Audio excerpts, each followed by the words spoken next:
बिस्मिल्लाहिर्रहमानिर्रहीम। अस्सलाम वालेकुम दोस्तों, उम्मीद है आप सब खैरियत से होंगे। दोस्तों आप देख रहे हैं मिर्ज़ा आबिद ऑफिशियल।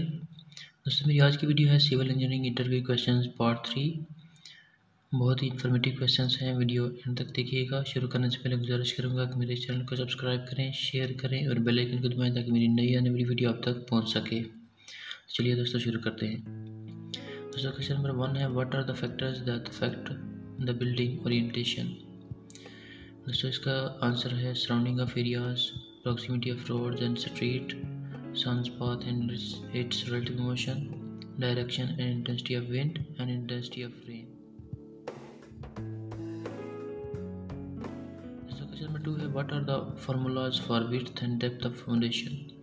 दोस्तों विड्थ का फार्मूला है वॉल्स के लिए है capital B is equal to capital P over small p। पियर्स के लिए इसका स्क्वायर रूट हो जाएगा और कैपिटल P जो है ये टोटल लोड है और इसके अलावा स्मॉल p जो है सेफ बेयरिंग कैपेसिटी है। दोस्तों डेप्थ के लिए फाउंडेशन का फार्मूला है h जो है ये डेप्थ को डिनोट कर रहा है। इसका फार्मूला है h is equal to capital P over small w into 1 minus sine theta, sine angle कोई भी होगा इधर, इसके अलावा over 1 plus sine theta whole square. P capital load जो है और इसके अलावा स्मॉल w जो है स्पेसिफिक वेट ऑफ सॉइल है और एंगल जो है एंगल ऑफ रिपोज है। एंगल ऑफ रिपोज के लिए मैं एक पिक्चर आगे अटैच कर रहा हूँ जिससे आप इसको आसानी से समझ सकते हैं। तो क्वेश्चन नंबर 3 है, why black cotton soil is known as treacherous soil. दोस्तों इसका आंसर है black cotton soil is treacherous because it's can withstand a very high load in a dry state and become so soft during the rains even a man cannot work over it. Moreover, its bearing capacity is very low, 50 kN per meter square to 100 kN per meter square.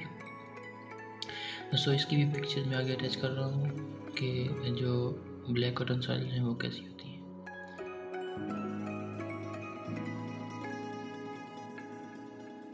What is the difference between ultimate and safe bearing capacity? Ultimate bearing capacity is the soil is maximum load per unit area which soil can take without any yield of ground strata, while safe bearing capacity of the soil is working load taking capacity per unit area considered for designing of the foundation of a structure. The latter is determined by the dividing the former by a suitable factor known as factor of safety. दोस्तों question number 5 है, what's data required for the preparation of an estimate. Estimate के लिए कौन कौन सी चीज़ें चाहिए होती हैं, ड्राइंग्स चाहिए होती हैं, स्पेसिफिकेशंस चाहिए होती हैं और रेट्स वो हमें पता होने चाहिए। दोस्तों क्वेश्चन नंबर 6 है, what factors are needed to be considered for detailed estimate. Detailed estimate के लिए quantity of materials, availability of materials, transportation of materials, location of site, availability of labour पता होना चाहिए। इसके अलावा क्वेश्चन नंबर 7 है, what are the different types of drawing plans. दोस्तों जो ड्राइंग प्लान है वो ये है side plan, line plan, index plan और detail plan, centre line plan. सो इसकी मैं पिक्चर्स आगे अटैच कर रहा हूँ, आप इसको आसानी से समझ सकें।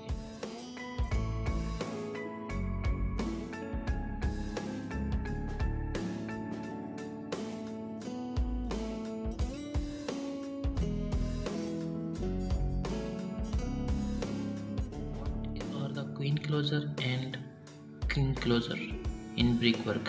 दोस्तों क्वीन क्लोजर जो है ये है the portion of standard brick made by cutting it across the length into halves and और जबकि किंग क्लोजर है the portion of standard brick made by cutting of the triangular piece between the centre of one header face and the centre of one stretcher face. दोस्तों इसकी भी मैं picture आगे attach कर रहा हूँ जिससे आप क्वीन क्लोजर और क्वीन क्लोजर को आसानी से समझ सकेंगे। दोस्तों क्वेश्चन नंबर 9 है, what are the terms porosity, degree of saturation, moisture content used for. दोस्तों पोरोसिटी है it's ratio of volume of voids to the total volume of soil, इसकी रेंज 0 से 100% होती है। Degree of saturation it's the ratio of volume of water to the volume of voids. Moisture content it's ratio of weight water to the weight of soil solids. It can range up to over 500 percent or higher some marine organic soils. So question number 10 है what are the ACI ASTM ASTO stand for.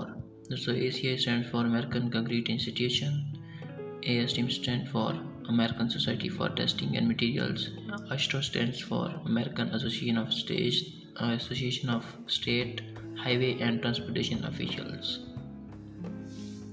So question number 11 है what are the imposed load and service or characteristic load.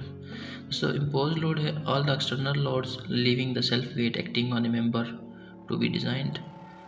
जबकि service load जो है ये maximum intensity of load expected during the life of A structure depending upon the certain probability of occurrence. दोस्तों इसकी मैं loads की types की एक पिक्चर आगे अटैच कर रहा हूँ जिससे आप इसको भी आसानी से समझ सकें.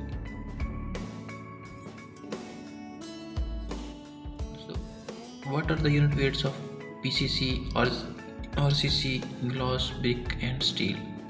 दोस्तों ये यूनिट वेट्स जो हैं ये चारों के दिए हुए हैं, पांचों के, ये बहुत ही अहम हैं, इनको भी देख लें. What is limit state in structures? Limit state, the stage including after which the structure cannot fulfill its intended function due to strength or serviceability conditions. दोस्तों इसकी भी मैं आगे एक जो है पिक्चर शो कर रहा हूँ जिसमें लिमिट स्टेट्स जो हैं वो आप इजीली इसको अंडरस्टैंड कर सकते हैं.